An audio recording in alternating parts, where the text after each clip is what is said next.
Alright, so we just watched the live-action remake of The Lion King. Love the air quotes. Yeah, because, you know... It's not really live action, considering all of the characters are CGI. Exactly. Oh, the whole entire movie is basically CGI. Yeah, like, not even the ground. I was gonna say, what's live action? The ground?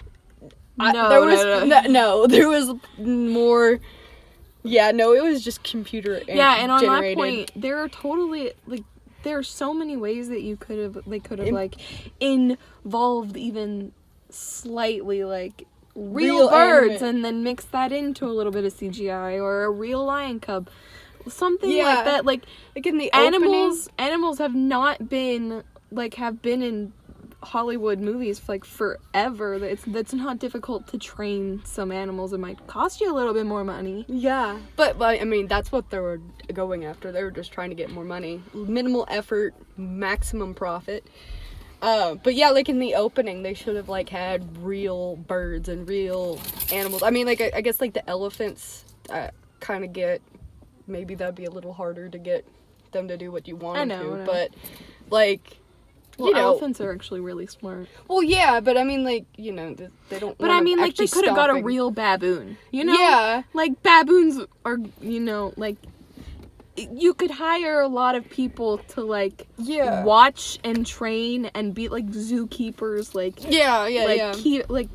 people that it's their job to take care of those kinds of animals, but could in the right way be incorporated into your movie and be so much better. And so and then, but it was all CGI. So. And as of course when they're presenting Simba, we're not doing any spoilers because of course you've seen the original, but when Rafiki holds him up, the whole time I'm thinking of that meme where they just chucks him. And I was really hoping he did that, but he didn't, of course. And then we meet Scar. Oh god. Ugh. Okay, first of all, if you're gonna animate all of your characters to begin with, do a little research. Lions can have black manes. Lions can be colored different ways. He's colored just like Mufasa. It's just... he looks a little beat up, obviously. Yeah. But he has a faint scar over his eye. Okay. Yeah, we... But that was another problem with, the CGI. And, they didn't differentiate the lions very well. At the very ending... I can... at the beginning, you can kind of tell the Simba and Nala cubs apart. Yeah. But you can't, in the end, you can't tell any of the, the female lions apart. Yeah, because the only reason you could tell Scar and Mufasa apart is because Scar literally has, no mane. Yeah, no mane and the scar on him. Yeah. And, at the very end when, they're all, nuzzling, I couldn't tell which one was Nala and which one was Sarabi, which is his mom, which I'm okay. Which I did like that they kind of incorporated more that Sarabi had a bigger part. Yeah. I did like that. And they also did, they put some more dialogue between Mufasa and Scar that kind of put into, more of a backstory, because, he was a little bit you don't want to challenge me again. That's probably the issue with the scar. That's probably how he got it. And it was, I mean, that's interesting. But then a lot of the voice acting, it just sounded like they got it on the first try. And for a little bit of them, I can understand some of this with more of the child actors. The child actors, because of some of those lines whenever they're children kind of sound like they literally just read it off of the paper. Yeah, but it felt like that for and it was just the first take that they did it. Yeah, but that felt like that for sometimes the Mufasa and sometimes Scar's lines were like that, and sometimes I'm just what? Come on, you're James Earl Jones. From the original and to now, I know he's gotten older, but his voice can still get that deep.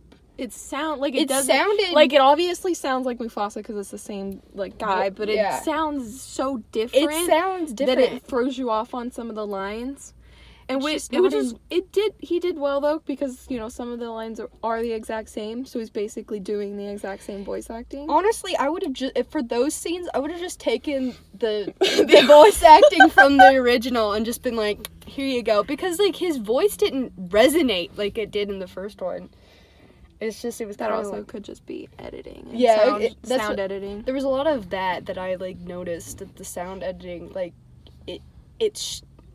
like some of the lines that were in the original, they just didn't resonate enough because the editing was just a little or they off. didn't have the right amount of bounce in the voice, like with the characters, or didn't have the strength or like meaning. It just kind of fell kind of flat, and like a lot of the lines, the delivery was just kind of emotionless, and then like the scenes kind of like, it feels like, you know, you could talk and they were going through their lines, and then they were just like, they're jumping right, and there was no real transition, and it was like really awkward if it did have a transition. I like, that pulled me out of the movie, and I was like, you know, that made it worse. Yeah. So, I don't know. And then, well, let's see, what's next?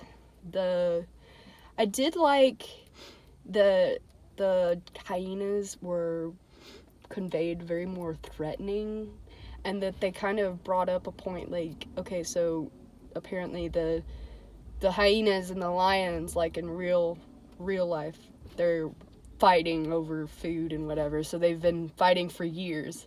That was cool. Mm-hmm.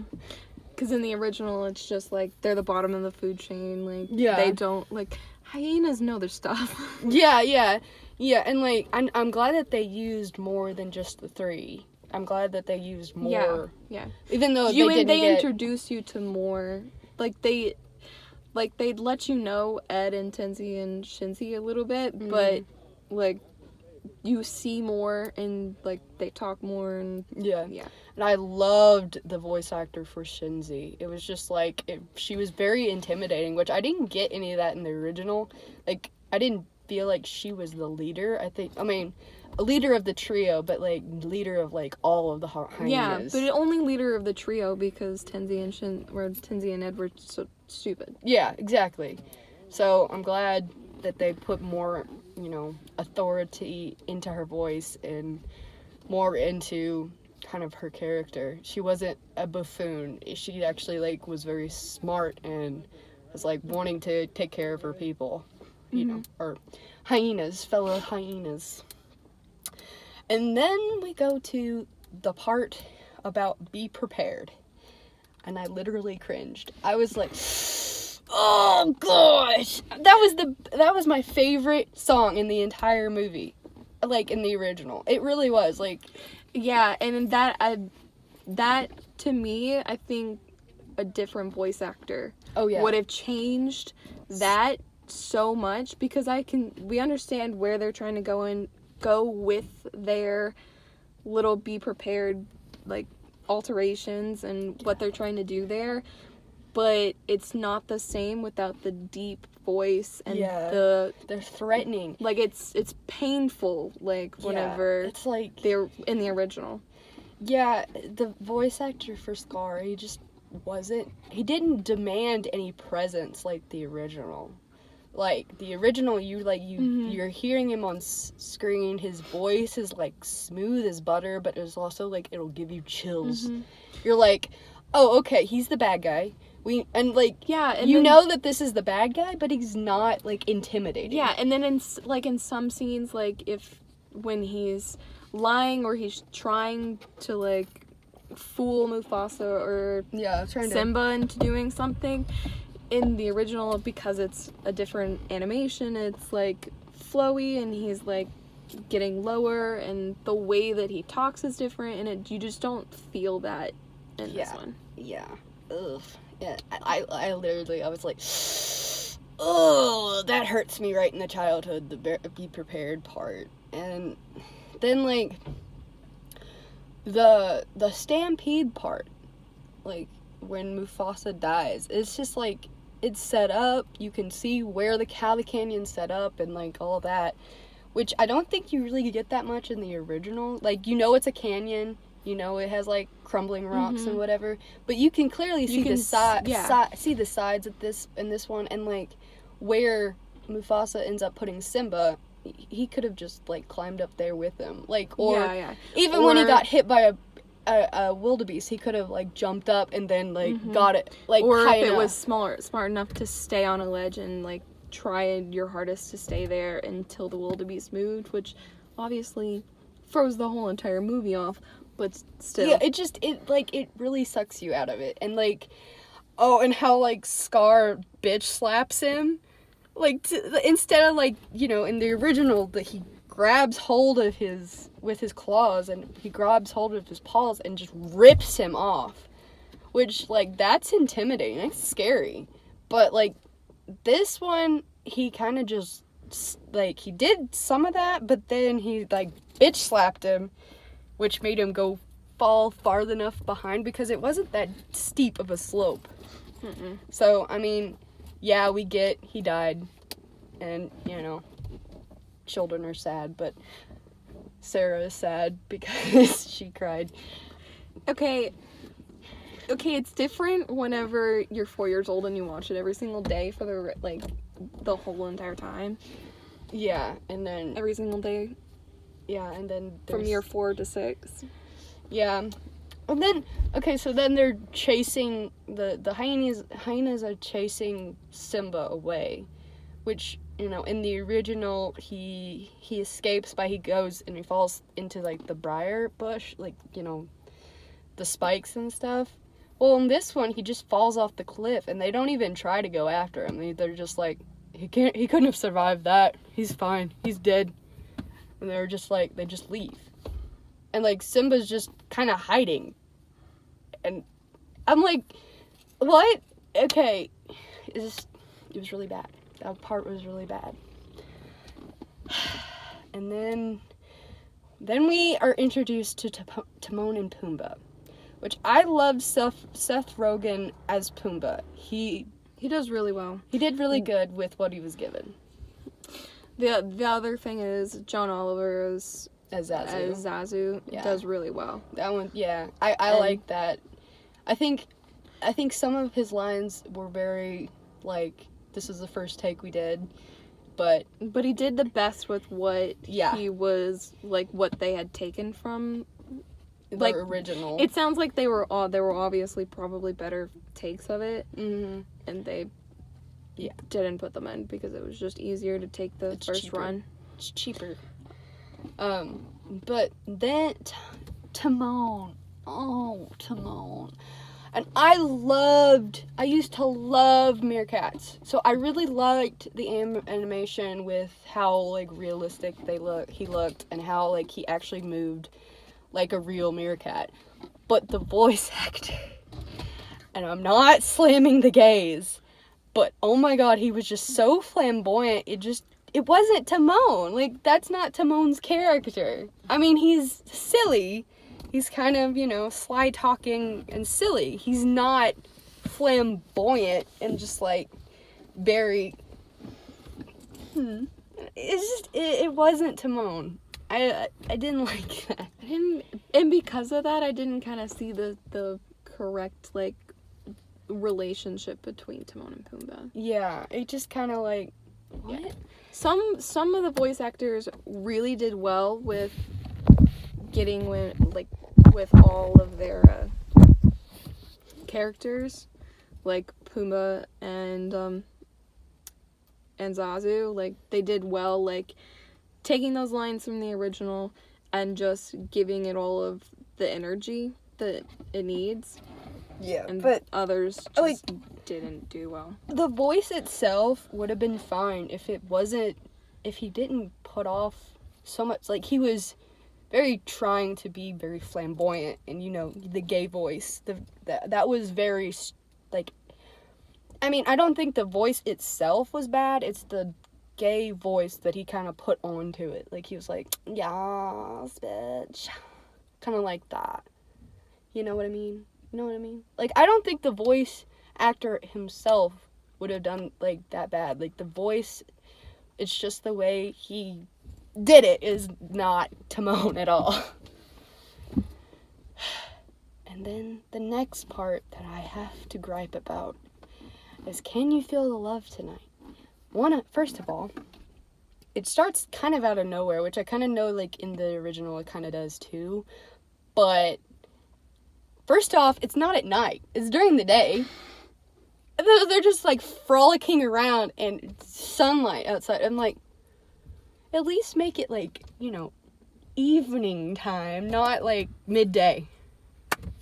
Because, I don't know, that just... Kind of like, after, like, the first, like, little, like, take, you think the sun might set, and then it just doesn't. Yeah, and they're just up on the hill, and the sun's still out. It's not even really setting, it's just out.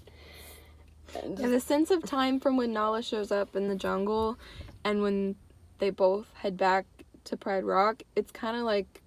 It's a little like... Is it a couple days? Was it a week? Is it one day? Or is, like... It's a little jumbled because of... There's the night with Rafiki and, like, the whole talking to his father in the sky thing. And then, like, the next day, it's all bright, but it's literally, like, 5 minutes later. So it's jumbled a little bit and a little confusing. Mm-hmm. Yeah. Which, I mean, again, with, like, when he sees his father in the sky, I liked how they did the clouds. Mm-hmm. Like, it was like lightning, and then you could see the outline of his face. I did like that, but again, James Earl Jones, he didn't demand as much presence in his voice as he did in the original. Like, it wasn't, like, booming. Like, it... Then again, you know, it could just be, like... Editing. It could have just been... Voice editing. Yeah. It could have been just that. Because if they, like, lined thunder and lightning up with his big voice, that would have been... voice, it would have been better. Yeah, it would have been very much better. And then, like, you were saying about the when he's coming home. Yeah, okay, so there are a few songs and scores that are just left out, and I think overall the score remasters and, like, remixes, some of them are played over each other, like, it's done really well and they sound really good. But then the song that is played, the score that's played when he's on his way home, and, like, in the original it's just his feet, like, yeah, it demands, it feels different in this one because it's a different type of song. Yeah. It's like, we got Beyonce! We got Beyonce! Yeah, that's the other thing. Beyonce wasn't very bad in, like, for some of the lines of Nala. It got quite awkward at the very end. Yeah. It's like they added lines just to be like, hey, look, we do you hear Beyonce again? It's not like we hate Beyonce. It's just like, they're just, like, cringy, trying to push it in your face, like, that they have Beyonce. And then there's, like, one part where they ad-libbed her grunting instead of, like, it easily could have been a growl or a roar, and it would have been so much better because they were doing that for all of the other lines. Yeah. See, that was one thing. I liked the roars and the growls. They were more lion-like. In the original, I know that they use tiger roars and a mixture of one of the actors, like, making noise into a, like, trash can. Which, I mean, that's cool. It sounds great. But, like, I'm glad that, you know, the live action part, they were going more realistic with that part. And then again, more than 20 years probably gives you an opportunity to actually catch lion roars. Exactly.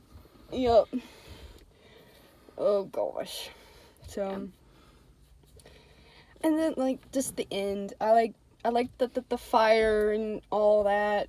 And I liked that you could see more of the lionesses and, like, the whole fight between the hyenas and the lions. I did like that.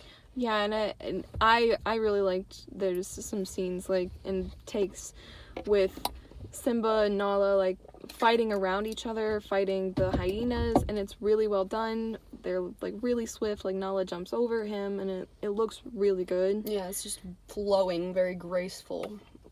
Like, that kind of shows better their, I guess, that they're connected, you know.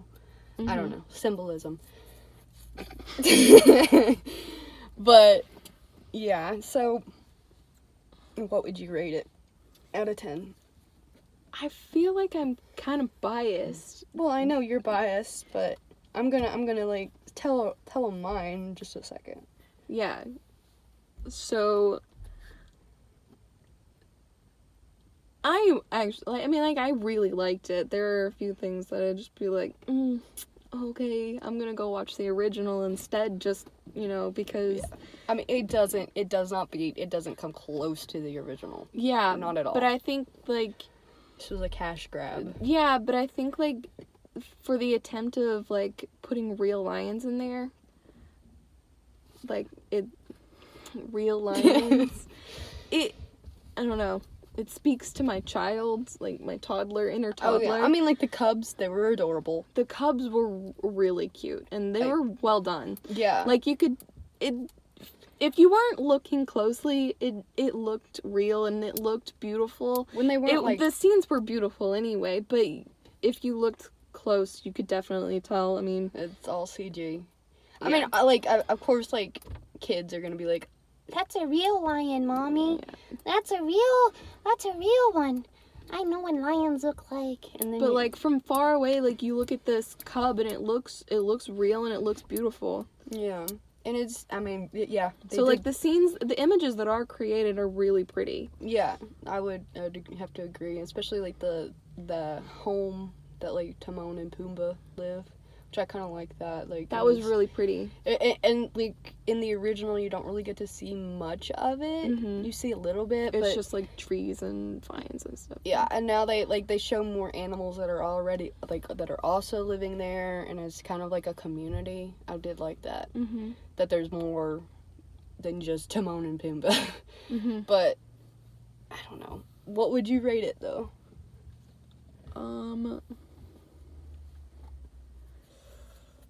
7 lions out of 10. Out of 10? Oh gosh, I'd give it a lot lower than that. I'd give it like a 3 out of 10, honestly.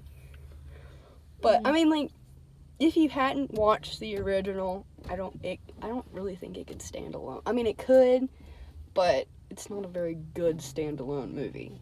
I know. Yeah, you go in there assuming that you have seen the original and you're comparing it to the original. It's just like overall it's like it's a really beautiful movie. Yeah, and that's why I'm giving it like 3, cuz I mean, I liked the visuals. The visuals were cool.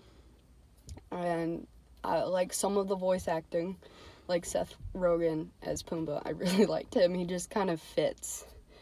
But just like the other voice acting is just real bad. And it's like there's so many moments that I'm just like, I cringed so much in this movie, and like I didn't want to cringe. I tried not to, but it just happened. I really tried not to, and that's why I'm giving it a 3 out of 10. It's just, yeah, it's pretty. Yeah. I mean, like, it's just also nostalgic. Yeah. Without you actually, like, watching the original. It's a new, different feeling that you get from it, but it's just different. It is different. Well, let's welcome a new generation of poor cats being held over in front of the TV. It's just sad, okay? Yep. Ta-da! Come on, kitty. Oh my gosh. Yep. Kids are gonna get Don't scratched. do that to your children. Don't let your children hold up cats like that. Anyway, thanks for joining us for 25 minutes of us rambling about the new Lion King movie and watching the sunset and it get really dark and I can't see us. Yep. Thanks for listening to two nobodies ramble about a movie that everyone is reviewing.